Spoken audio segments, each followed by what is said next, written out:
سر پہلے نہیں انسانیت نے رسک لیا. دنیا کا سب سے بڑا شرک ایک پیغمبر کے نام پہ تو کھڑا ہوا ہے, عیسیٰ ابن مریم کے نام پہ. ہیلو فرینڈز, ست شری اکال, آداب, namaste, welcome back to our channel Ilahi reaction.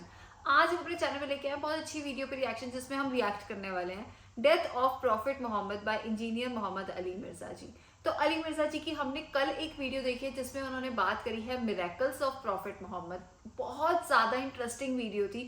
انہوں نے جیسے جیسے بتایا کہ کیا کہتے ہیں محمد جی کی کس کس چیز میں برکت تھی, مطلب ان کے ہر چیز میں, انہوں نے پہنا ہوا جو چولا تھا اس میں بھی برکت تھی, ان کے کرتے میں برکت تھی, ان کے پسینے میں, مطلب اگر کسی چیز پہ ہاتھ رکھ دیتے تھے تو وہ پھل پھول جاتی تھی. تو انہوں نے جیسے جیسے سارے میریکلز بتائے, سچ میں بہت اچھی ویڈیو لگی. اگر آپ نے اب تک ہماری وہ ویڈیو نہیں دیکھی ہے تو اب اس کے بعد جا کے ضرور وہ دیکھنا. تو آج جو ویڈیو ہے وہ ہے ڈیتھ آف پروفٹ محمد. تو چلیے یہ دیکھتے ہیں, پھر اس کے بارے میں بات کریں گے. جو کل ویڈیو پر ہم نے ریاکٹ کیا تھا وہ ویڈیو ہمیں اتنی زیادہ پسند آئی تھی کیونکہ اس میں بہت سارے میریکلز جو تھے وہ ہمیں پتہ چلے کہ محمد صاحب جی جو تھے وہ کتنی پوتر روح تھے. مطلب ان کی ہر چیز میں برکت تھی, چاہے وہ ان کے پہنے ہوئے کپڑے ہوں, ان کی تھوک ہو, ان کا پسینہ ہو, تو لوگ ترستے تھے کہ وہ کسی چیز پر بس ہاتھ پھیر دے تو وہ چیز سونے کی ہو جائے گی. تو مطلب ان کی ہر ایک چیز کے بارے میں ہم نے ڈیٹیل سے جانا تھا, اور آج کی اس ویڈیو میں ہمیں پتہ چلے گا دا ڈیتھ آف پروفٹ محمد. تو چلیے ٹاپک بہت زیادہ انٹرسٹنگ ہے, تو بنا کسی دیری کے شروع کرتے ہیں آج کی اس ویڈیو کو. صحیح بخاری میں آتا ہے جب نبی الاسلام کی وفات ہوئی تو حضرت عمر نے تلوار نکال لی کہ میں اس کی گردن کاٹ دوں گا, جو کہے گا کہ نبی الاسلام فوت ہو گیا. ان کا یہ عقیدہ تھا کہ جس طرح موسیٰ علیہ السلام 40 دن کے لیے کوہ طور پہ گئے, نبی الاسلام بھی ڈورمنٹ پوزیشن میں چلے گئے, واپس آ جائیں گے, کیونکہ انہوں نے نبی الاسلام سے سنا تھا کہ رومن اور پرشین امپائر گرے گی. تو وہ یہ فورس ہی کرتے تھے, ابھی تو کیسرو کسرا کی جنگیں ہم نے لڑی نہیں ہیں, تو حضور اس سے پہلے کیسے دنیا سے جا سکتے ہیں. لیکن اللہ نے تو آپ کو پروفٹ بنوانا تھا نا, کہ آپ کے جانے کے بعد فتوحات کروانی تھی, تاکہ پتہ چلے کہ پیچھے اللہ کھڑا ہے. اپنی زندگی میں تو بڑے بڑے بادشاہوں نے فتوحات کی ہیں. نبی علیہ السلام کی تو دعوت کا کلائمیکس حضرت ابوبکر پھر حضرت عمر عثمان علی کے دور میں جا کے ہوا ہے, جبکہ عرب قبائل بھی مرتد ہو گئے ہیں, تب بھی اللہ کے پیچھے سپورٹ تھی. والذی ارسل رسولہ بالہدی ودین الحق لیظہرہ علی الدین کلہ ولو کرہ المشرکون. اللہ نے اس کو دین کو غالب کرنا تھا. تو بخاری کے الفاظ ہیں, حضرت عمر نے کہا میں اس کی گردن اتار دوں گا.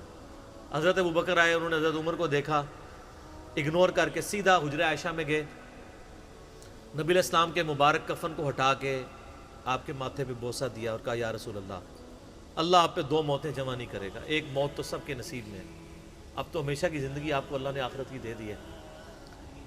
اور پھر باہر نکلے, حضرت عمر کو کہا کہ عمر بیٹھ جاؤ. حضرت عمر نے بات نہیں سنی, تو حضرت بکر ممبر کی طرف چڑھے, ممبر پہ چڑھے اور لوگوں سے کہا کہ عمر کو اس کے حال پہ چھوڑ دو. حدیث کے الفاظ ہیں کہ لوگ حضرت بکر کا ریگارڈ باقی اصحاب سے زیادہ کرتے تھے. حضرت عمر کو تنہا چھوڑ کے لوگ حضرت ابو بکر کی طرف متوجہ ہو گئے. پہلے وہ جو سارا میلہ ان کے گرد لگا تھا شفٹ ہو گیا. تو انہوں نے حمد و صلات کے بعد انہوں نے کہا اما بعد فمن کان یعبد محمدا فإن محمد قد مات. سر کلیجے پہ کتنا بڑا پتھر رکھا ہوگا حضرت بکر نے جملہ بولتے ہوئے, بالکل, کہ جو محمد کی عبادت کرتا تھا وہ جان لے کہ محمد کو موت آ گئی ہے. ومن کان یعبد اللہ, اور جو اللہ کی عبادت کرتا ہے وہ جان لے ان اللہ حی لا یموت, اللہ زندہ ہے, اللہ کو کبھی موت نہیں آئے گی. کیا توحید کی تعلیمات ہیں.